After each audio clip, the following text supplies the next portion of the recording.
बिस्मिल्लाहिर्रहमानिर्रहीम। आप देख रहे हैं प्रोग्राम आखिर क्यों। मैं कायम एहतशाम हूँ। आज के इस प्रोग्राम में मैं झंग रोड के करीब वाक़ जो इलाके हैं यूसीसीसीज़ हैं, यहाँ पर मैं मौजूद हूँ।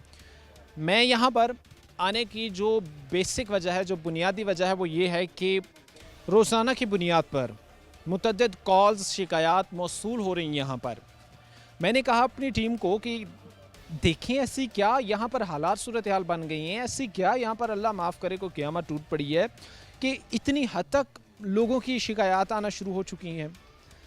जब हम यहाँ पर ग्राउंड पर आकर हमने चीज़ें देखी हैं, ऑब्ज़र्व की हैं, तो हमें लगा कि ये लोग 1000% राइट थे।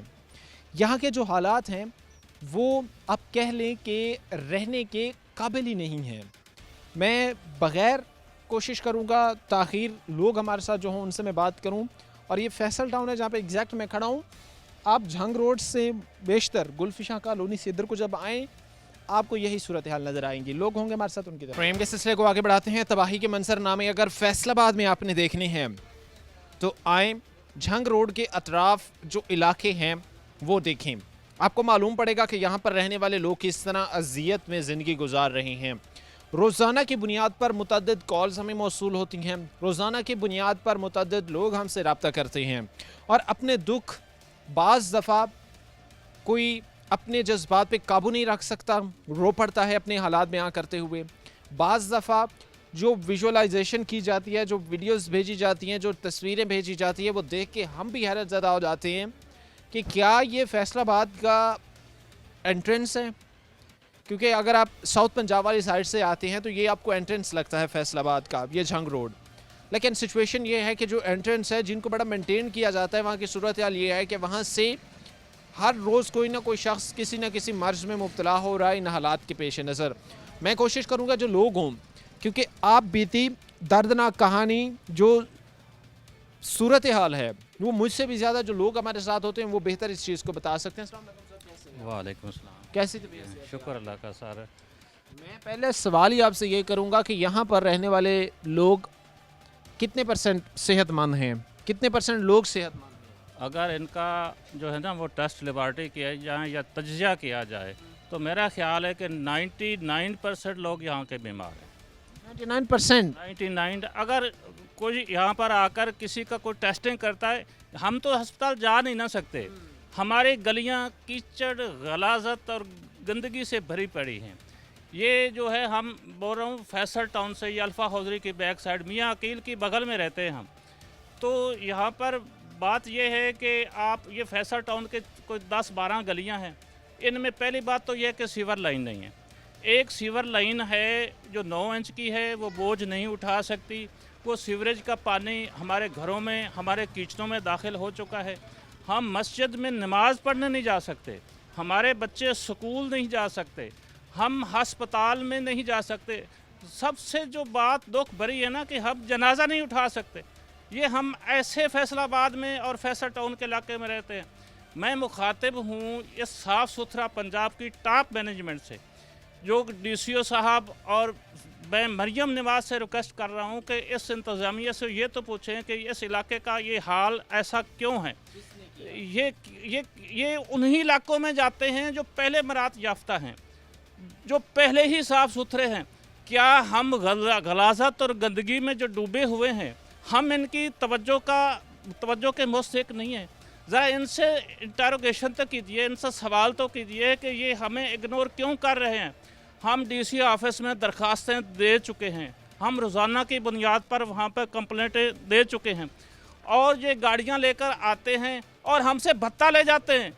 दुख की बात तो ये है। की सूरत में उस चीज़ को भी थोड़ा सा मुझे बताएं कि भत्ता तो ये होता है कि भाई आपकी जान का तहफ़्फ़ुज़ तभी होगा जब इतनी रकम देंगे। भत्ते की कोई डेफिनेशन तो इस तरह की जाती है ना कि वो जो लोग होते हैं जराइम में मुलव्वस लोग, ये महकमे कैसे भत्ता ले रहे हैं? वो ये ऐसे ये कहते हैं जी आपकी सफाई कर देते हैं, हमें आज दे दें, आप हमें 2,000 दे दें, आज 4,000 दे दें। ये आपका इलाका हमारे जो है ना, हमारे महकमे के अंडर नहीं है। ये आपका इलाका गंदा ज़्यादा है, ये हमारे महकमे, ये रजिस्टर्ड नहीं है।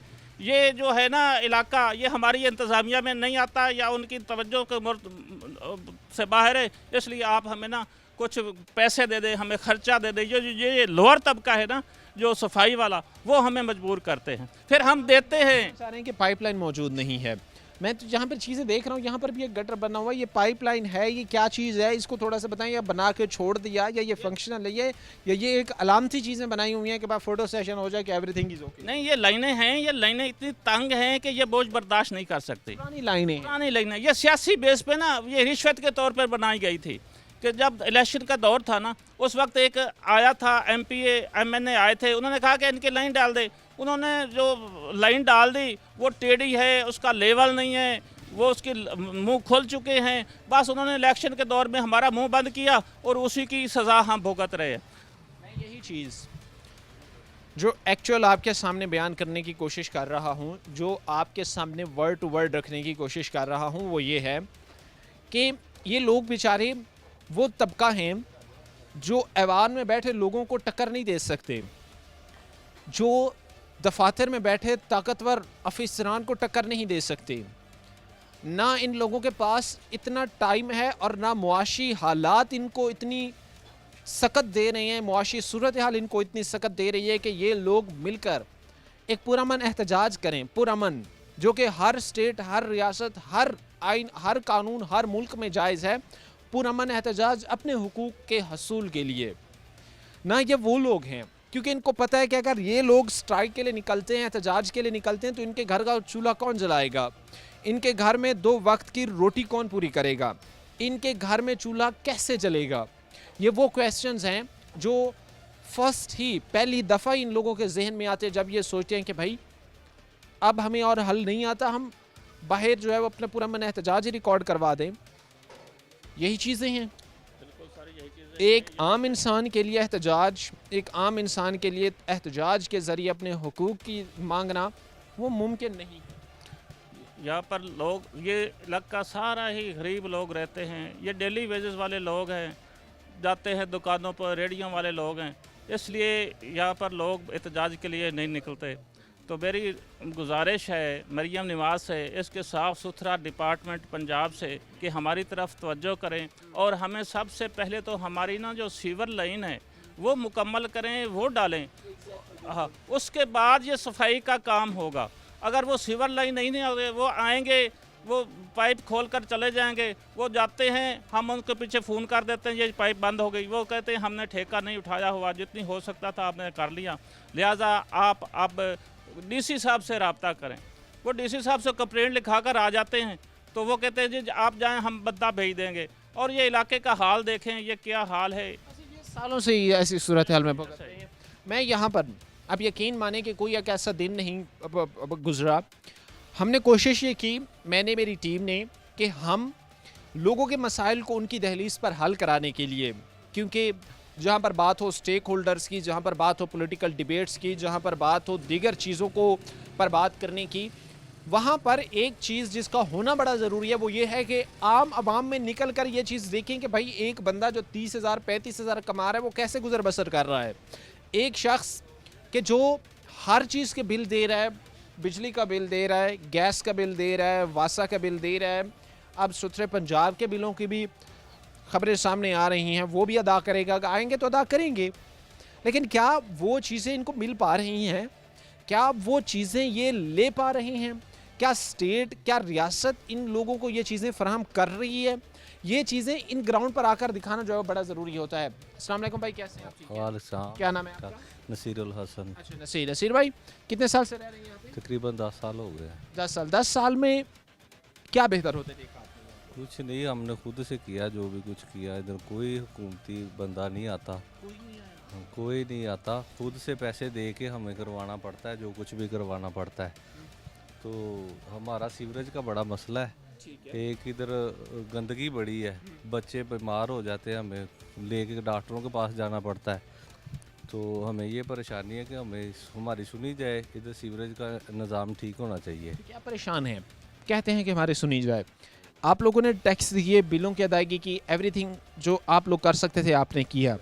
मैं जस्ट ये चीज़ जानना चाहता हूँ कि यहाँ पर रहने वाले लोगों ने, जिनकी एवरेज इनकम किसी की 25,000 है, 30,000 है, 25,000 है, 30 है, हार्डली मैं कह रहा हूँ आपको, और वो लोग अपनी मदद आपके तहत क्या किया, उन्होंने अपनी मदद आपके तहत क्या कर सके ताकि वो साहिबान जो ऐवान में बैठे हैं उन चीज़ों को देखें तो सही कि आप पर बीत क्या रही है। मुझे थोड़ा सा ये बताएं कि बेहतरी के लिए आप लोगों ने क्या किया। हमने अपनी गलियों में खुद सीवरेज डलवाया है, खुद ही सीवरेज डलवाया है।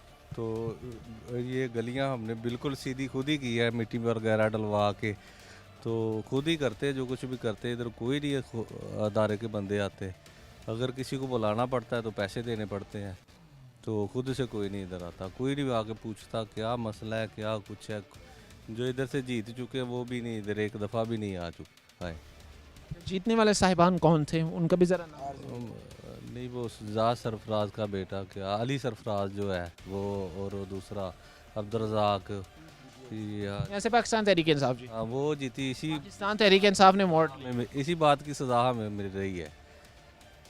ये सज़ा का क्या मामला है, इसको थोड़ा सा मुझे ज़रा डिस्क्राइब करें, थोड़ा सा इसको एलैबोरेट करें कि तहरीक इंसाफ यहाँ से जीती उसी की सज़ा मिल रही है। ये क्योंकि इधर अनूली का कोई बंदा आता ही नहीं है हमारे मसाइल सुनने के लिए, ना कोई हल करता है। जो करते हैं हम खुद ही करते हैं, पैसे डलवा के। वासा वालों के पास जाते हैं, वो कहते हैं हमारे अंडर में नहीं है ये इलाका, तो फिर किसके अंडर में है अगर उनके अंडर। मुस्लिम लीग नून के अरकान की तो मुझे बात एक समझ में आ गई कि वो इस एरिए में नहीं आते, इस जंग रोड के अतराफ में नज़र नहीं आते। वो कहते हैं कि यहाँ से पाकिस्तान तहरीक इंसाफ जीती है, लेकिन एक्चुअल कंसर्न तो आपका तहरीक इंसाफ के अब कैंडिडेट से बनता है ना कि भाई आप लोगों को हमने जितवाया, आपके हम सज़ा भी भुगत रहे हैं, कोई आप हमारी आवाज़ कम से कम ऐवान में ही उठा दें, कम से कम हमारे साथ जाके जो है वो एमडी वासा को मिल लें, कम से कम हमारे साथ जाके जो है वो दीगर जो महकमे हैं, डीसी साहब बैठा है, कमिश्नर साहिबा बैठी हैं, उनको जाके जो है वो मिल लें। वो भी नहीं हमें मिलते, वो जब से जीते एक दफ़ा भी हमें नहीं मिले। लोगों से हमने बात की, लोग ये कहते हैं कि हम थक चुके हैं महकमों के दरवाजे खटखटा के, हम थक चुके हैं अपने लीडरान की मिन्नतें तरले करके, हल कोई नहीं हो रहा। ब्रेक के बाद वापस आएंगे। जो सिचुएशन है वो मैं आगे बढ़ के लोगों की ज़बानी आपको बताऊंगा, लेकिन उससे पहले छोटी सी चीज़ जो मैं आपके सामने बयान करना चाहूँगा वो ये है कि यहाँ पर जब आप आएँ, मैं चूँकि रिक्वेस्ट करूँगा अपने नाजरीन से कि वो आकर एटलीस्ट यहाँ पे देखें कि यहाँ पे चल क्या रहा है, देन वो रियलाइज़ करेंगे कि एक्चुअल यहाँ पे कितने बड़े मसाइल लोगों के लिए हैं। जब इलेक्शन होते हैं तब आ जाते हैं, डेली आते हैं, डेली बेस पे 10 दिन जब इलेक्शनों में रह जाते हैं ना, डेली बेस पे गाड़ियाँ इनकी आ रही हैं, मट्टी डलवा रहे हैं अपनी गाड़ियों के लिए, सिर्फ आवाम के लिए नहीं, क्योंकि इन्होंने रोज़ाना आना होता है इधर, सह सोच सके आवाम रोज़ाना आना होता है कि हम बहुत काम करवा रहे हैं इधर, काम शुरू होने लगा है। जब इलेक्शन होते हैं ना, यही हर बार इनकी यही बात होती है कि हम काम शुरू करवाने लगे इधर। मेरी उम्र 18 साल हो गई, 15 साल हो गए मुझे होश आई को, ठीक है ना। इधर कोई काम नहीं, हर घर में पानी है, कोई भी ऐसा घर हो जिस वाशरूम में पानी ना हो, हर घर में पानी है। जब उधर वासा पे जाते हैं, एक गाड़ी भेज देते हैं, एक गाड़ी भेज को चले गए हैं, 15 मिनट बाद, ठीक 15 मिनट बाद इधर फिर पानी आ जाता है। फिर फ़ोन करते हैं, बंदा आ रहा है, डीसी साहब को मिलने जाते हैं, एक बार दरख्वास्त दें, 2 बार, 3 बार, 4 बार, 5 बार, कितनी बार दरख्वास्तें दें। हाँ भाई, जो खड़े हैं उनकी बात 100% वजह है कि कितनी दफ़ा दरख्वास्तें दी जाएं, कितनी दफ़ा इन लोगों की तवज्जो दिलाई जाए, कितनी दफ़ा ये यहाँ पर आकर काम करें।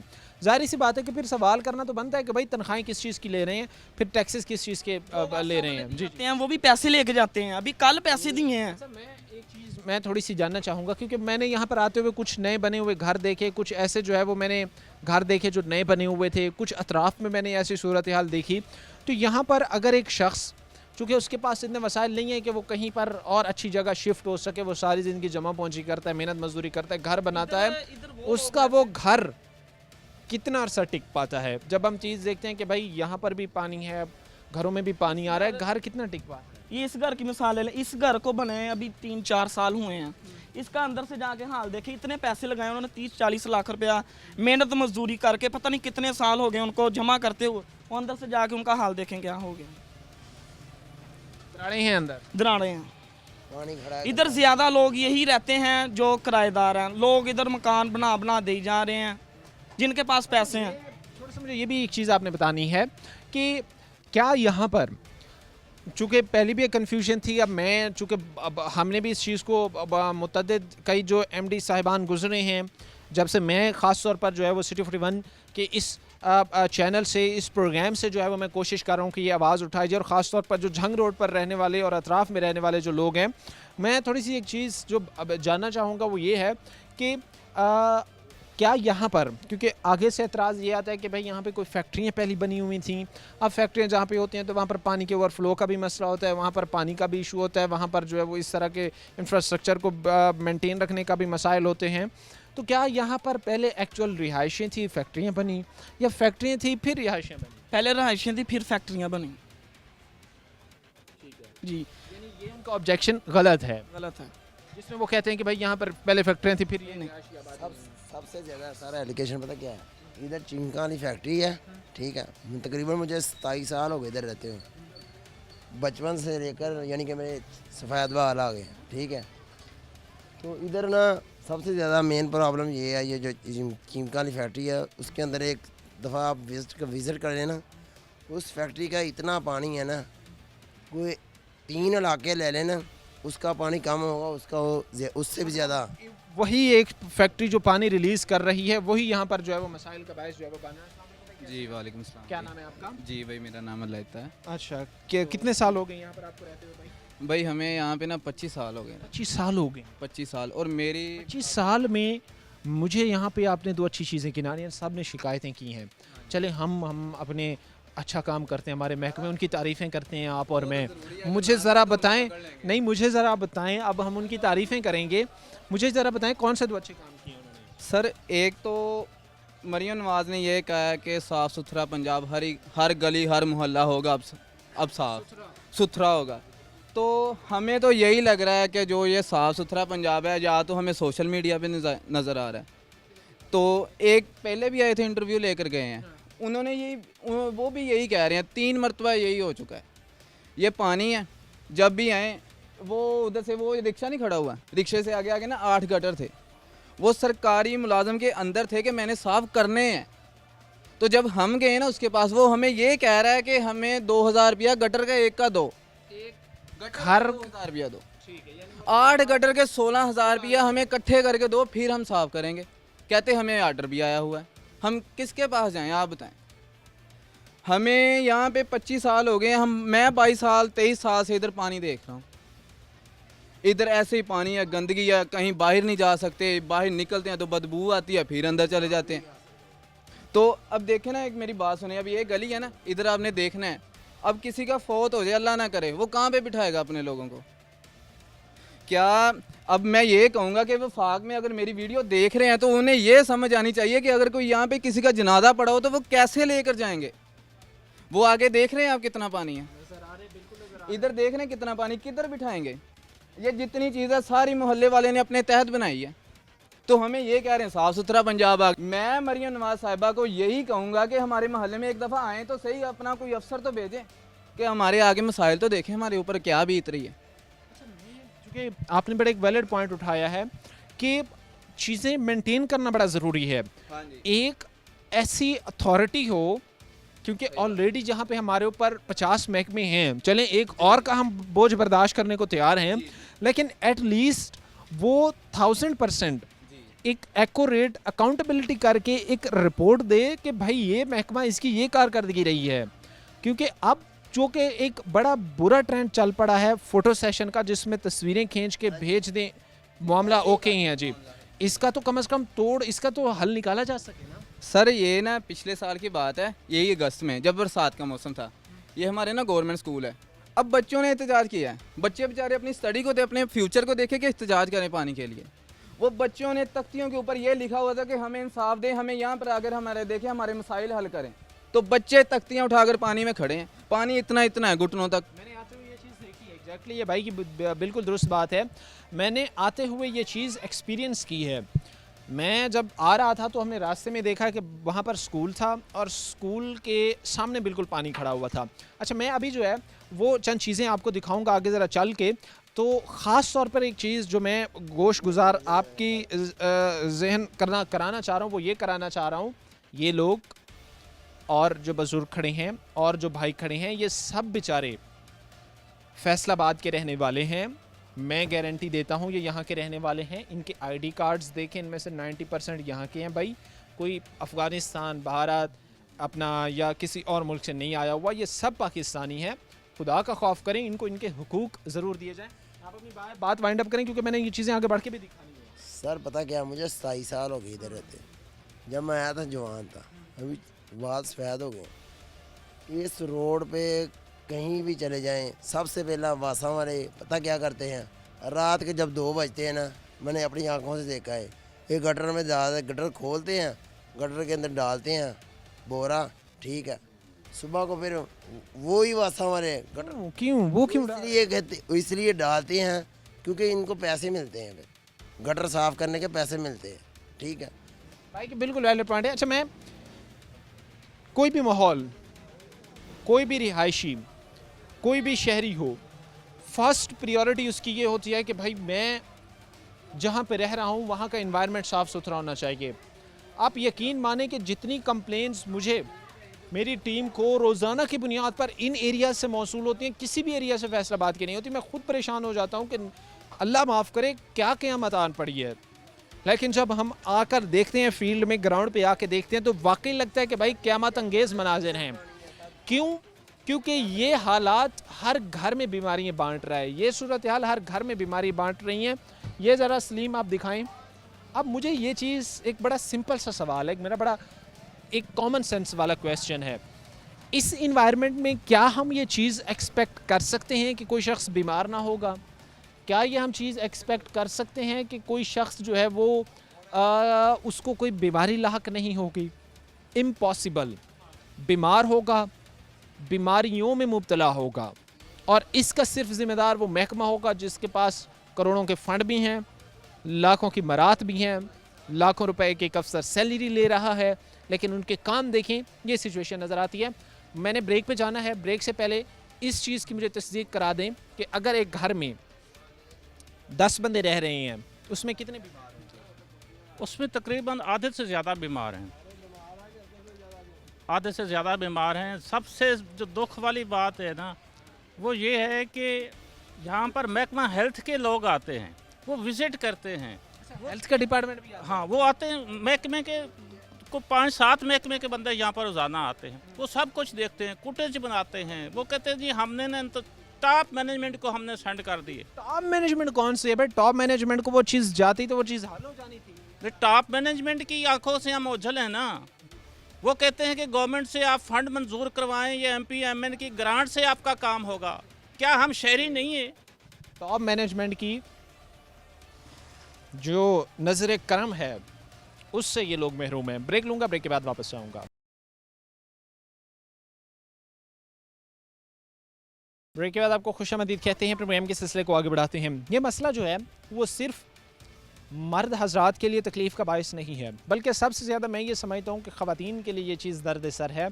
इस तरह के माहौल में इन चीज़ों को मेंटेन रखना, और फिर जब बच्चे इस माहौल से बीमार होते हैं तब उनको संभालना इंतहाई प्रॉब्लमेटिक होता है। ये सूरत हाल कैसे चल रही है? कुछ ख़वातीन हमारे साथ खड़ी हैं, इनसे हम जानते हैं। अम्मा जी, आप बताइएगा क्या हालात हैं यहाँ के? ਬੱਚੇ ਬਹੁਤ ਪਰੇਸ਼ਾਨੀਆਂ ਦੇਖੋ, ਗੰਦਗੀ ਕਿੰਨੀ ਹੈ, ਬਿਮਾਰ ਆ, ਕਿਤੇ ਬੱਚਿਆਂ ਨੂੰ ਕੋਈ ਚੀਜ਼ ਲਿਆ ਕੇ ਦੇਣ ਜੋਗਾ ਕਿਸੇ ਸਾਈਡ ਤੇ ਰਸਤਾ ਨਹੀਂ ਹੈਗਾ। ਬੱਚੀਆਂ ਜਾਂਦੀਆਂ, ਖੁਦ ਬੱਚੀਆਂ ਜਾਂਦੀਆਂ ਨੇ, ਬੱਚੇ ਜਾਂਦੇ ਨੇ ਲਿਬੜ ਕੇ ਆ ਜਾਂਦੇ ਨੇ, ਕਿਤੇ ਇੰਨੀ ਕੁ ਗੰਦਗੀ ਆ। ਤੇ ਫਿਰ ਹੁਣ ਕੋਈ ਥੋੜਾ ਜਿਹਾ ਮਸਲਾ ਹੋਇਆ ਵਾ, ਬਹਰਹਾਲ ਸਾਡੇ ਬਹੁਤ ਗੰਦਗੀ, ਤੁਹਾਡੀ ਨਹਾਇਤ ਮਿਹਰਬਾਨੀ ਹੈ कि साढ़े इस इलाके का कुछ हल सोचो। इंतहाई ख़राब हालात हैं। मैं ये कहूँ कि ऐसी सिचुएशन बनी हुई है कि यहाँ पर ना लोग बेचारे बैठ सकते हैं, ना यहाँ पर सो सकते हैं, ना यहाँ पर से कहीं आ जा सकते हैं। जिस तरह बंद होता है ना फंस। हाँ बिल्कुल ऐसे ही है, बहुत असी परेशान हाँ। मेहरबानी है ना ਤੁਹਾਡੇ ਅੱਗੇ अर्ज वा साड़ी कि साडा भी कोई सोच लो, साड़ी परेशानी दूर कर दो जिस तरह भी हो सके। इस परेशानी का आप समझते हैं अजाला होना चाहिए। इंसान जहाँ पे रहता है उसके साथ खुशी गमी उसके साथ साथ ही चलनी है। ये नहीं है कि हम ये कहें कि जी इंसान है उसके साथ खुशी भी होनी है, गमी भी होनी है। अगर गमी का टाइम कोई नहीं हैगा, जिन्नी की गंदगी है ना इत्थे, अल्लाह ताला माफ़ करे, अल्लाह माफ़ करे। जे कोई हबी नबी हो जाए ना इंसान, साडे हमसाया फौत होया, उहदा बेटा उधर रहिंदा सी दूसरी कानूनी च, उन्होंने उत्थे खड़ के जनाजा, महल्ले का कोई बंदा नहीं उत्थे जा सकिया। ਤੇ ਜਿਹਦਾ ਨਾ ਇੱਧਰ ਬਾਹਰ ਸਾਈਡ ਤੇ ਕੋਈ ਹੋਵੇ ਉਹ ਕਿੱਥੇ ਕੋਈ ਜਾਵੇ, ਇੱਥੇ ਹੀ ਰਹਿਣਾ ਹੈ ਨਾ। ਤੇ ਮਿਹਰਬਾਨੀ ਹੈ ਤੁਹਾਡੀ, ਬੱਚੇ कुछ हल सोचो। समझते हैं हल होना चाहिए। अच्छा, मुझे ये ख़ास तौर पर एक चीज़ आप बताइएगा कि बच्चे जब भी बीमार होते हैं, जाहिर सी बात है कि वो माओं के लिए सबसे ज़्यादा परेशानी होती है, बच्चों को भी संभालना, फिर घर के भी काम करना। तो ये चीज़ें समझते नहीं कि ख़वातीन के लिए एक इजाफी बोझ है, इजाफी दर्द सारा इजाफी तकलीफ़ है इन हालात के बाद। अस्सलाम वालेकुम भाई, बस यही मसला है कि ये देखें इधर भी पानी है हमारे घर के आगे, इधर उधर जितना मर्जी हम कोशिश कर लें ना इस इलाके को साफ़ करने की, ये सब मोहल्लेदारों ने जितना भी ये काम किया हुआ है ना खुद ही किया हुआ है। ये मलबा मट्टी वगैरह जो भी डलवाई, जो भी किया हमने खुद किया, हुकूमत ने कुछ नहीं किया। गैस के पाइप यहाँ कब से डले हुए हैं, अभी तक कोई सहूलत नहीं है। ठीक है, बच्चे बीमार हो जाए उनको लेके जाने के लिए कोई रास्ता नहीं होता, बाहर निकलने के लिए। आप गुजर के आएँ, आपने देखा होगा हालात कैसे हैं। एम्बुलेंस अगर किसी करें ना 11 बाइक को भी फ़ोन करें, वो भी नहीं आते। वो भी यही कहते हैं कि बाहर उधर दुकान पे ले आएँ, इधर ले आएँ, या पहले वो बाइक वाले आते हैं, आके वो देख के जाते हैं जी कंडीशन उनकी ऐसी है तो आप उधर ले आएँ, ये कर लें, या बिठा के उधर। इस तरह नहीं होता। वही चीज़ तो मैं सोचता हूँ ना कि खुदा न खास्ता अगर इमरजेंसी किसी शख्स को पड़ जाती है, वो इमरजेंसी के हालात में किसी को कॉल करके बुलाता है कि भाई रेस्क्यू आके हमें यहाँ पर से जो है वो फर्स्ट एड दे, या दीगर जो मसाइल होते हैं, कोई नहीं यहाँ पे आते। कभी रेस्क्यू की गाड़ी यहाँ पे आई नहीं। आती हैं, लेकिन जब ये वो मैंने आपको बताया ना, या तो वो दुकान पे आ जाते हैं, मेन पे आ जाते हैं। जिस तरह ये गलियों में इधर पानी है, हम कैसे लेके आएँ, या वो बाइक पे जो आते हैं वो आ जाते हैं। और उसके अलावा ये कभी तकरीबन हम लोगों को भी यहाँ पे 15-16 साल हो गए मकान अपना शिफ्ट किए हुए, लेकिन हम लोगों ने इस इलाके में कोई ज़रा सी भी तब्दीली नहीं देखी। 15-16 साल से एक चीज़ जो स्टिल चल रही है वही अभी तक जो है वैसी चल रही है, उसमें कोई रद्द-बदल इतना जो भी किया है ना हम लोगों ने खुद किया, ये मोहल्लेदारों ने मिलजुल के, या हमने खुद किया। और किसी ने मतलब हुकूमत की तरफ से कोई आते ज़रूर है, वीडियो बनती है, चले जाते हैं, लेकिन यहाँ काम कोई नहीं होता। यही चीज़ जो मैं आपके सामने गोश्त गुजार करना चाह रहा था कि जो आता है सिर्फ फ़ोटो सेशन की पिक्चर्स खींची, बस मामला ख़त्म, चीज़ें वाइंड अप, मसाइल हो गए हल। जी मैं ये चीज़ चीख रहा हूँ कि भाई खुदा का खौफ करें, इसको ग्राउंड पे आके तो हल करें।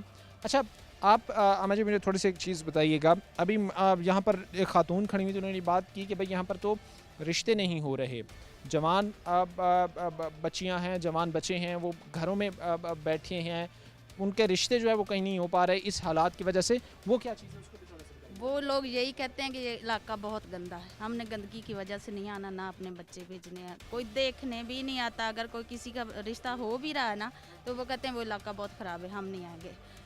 ये ना एक ऐसी जगह है, आप यकीन करें कि सुअर का इलाका ऐसा होता है, वो इस जगह पे रहता है, इंसान नहीं रह सकता। वो बीबी जो जहाज़ ख़रीद के खुद चढ़ी, वो हमारा ही पैसा है। जो कुछ हुकूमत के पास है वो हम गरीबों का है। गरीब मजदूर मजदूरी करता है, उससे उसका टैक्स जाता है, मजदूर माचिस लेता है, उसका टैक्स देता है। लेकिन ये अमीर सरमाएदार जो है वो अमीर से अमीर होते जा रहे हैं, अपने बच्चों को बाहर भेज रहे हैं। अब मेरे बच्चे माशाल्लाह से, बेटे ने एमफिल किया है, एक बेटे ने आईकॉम किया है, एक अलग वो इलेक्ट्रीशियन बन रहा है, मतलब ऑटो मैकेनिकल का।